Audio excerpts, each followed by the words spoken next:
1925లో రాష్ట్రీయ స్వయం సేవక్ సంఘ్ మొదలుపెట్టినప్పుడు డాక్టర్ కేశవరావు బలిరామ్ హెగ్డేవర్ గారు స్వతంత్రం కోసం కొట్లేవాడు చాలామంది ఉన్నారు.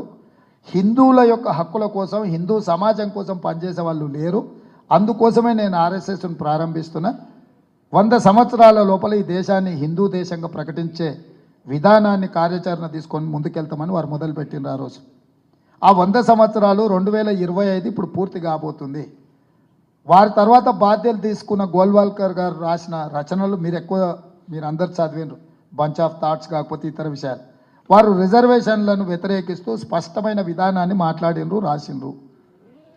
ఈరోజు అన్ని రాజకీయ పార్టీలు అవి మదర్ ఆర్గనైజేషన్స్, వాటికి ఫ్రంటల్. ఇప్పుడు కాంగ్రెస్ పార్టీ ఉందనుకోండి, INC is mother organisation.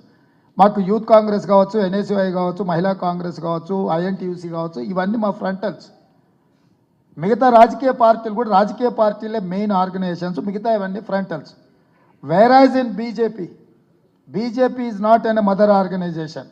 BJP is an a frontal organisation of RSS. RSS యొక్క రాజకీయ కార్యాచరణను అమలు చేయడానికి వాళ్ళు బీజేపీని ఏర్పాటు చేసుకున్నారు. హిందూ సమాజం కోసం విశ్వ హిందూ పరిషత్తును పెట్టుకున్నారు. విద్యార్థి సమాజం కోసం అఖిల భారతీయ విద్యార్థి పరిషత్తును పెట్టుకున్నారు. రైతుల కోసం బీకేఎస్ పెట్టుకున్నారు. కార్మికుల కోసం బిఎంఎస్ పెట్టుకున్నారు. అగ్రెసివ్ మిలిటెంట్ యాక్టివిటీ కోసం బజరంగ్ దళ్ను పెట్టుకున్నారు.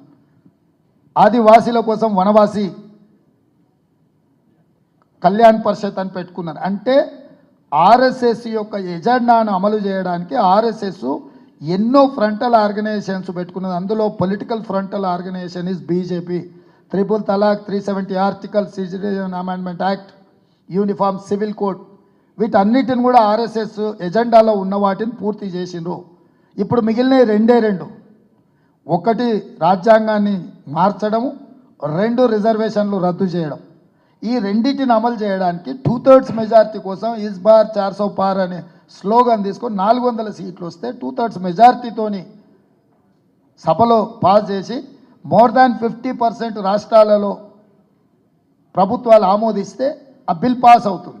అందుకే 8 రాష్ట్రాలను ప్రతిపక్షాల కూటంలో ఉన్న ప్రభుత్వాలను పడగొట్టి వాళ్ళు సొంత ప్రభుత్వాలు ఏర్పాటు చేసుకున్నారు.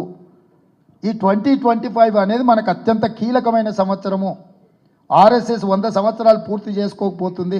ఆర్ఎస్ఎస్ భావజాలాన్ని పూర్తి స్థాయిలో ఈ దేశంలో అమలు చేయడానికి అగ్రెసివ్గా బీజేపీ ముందుకు రాబోతుంది. ఇది ఐడియాలజికల్ వార్.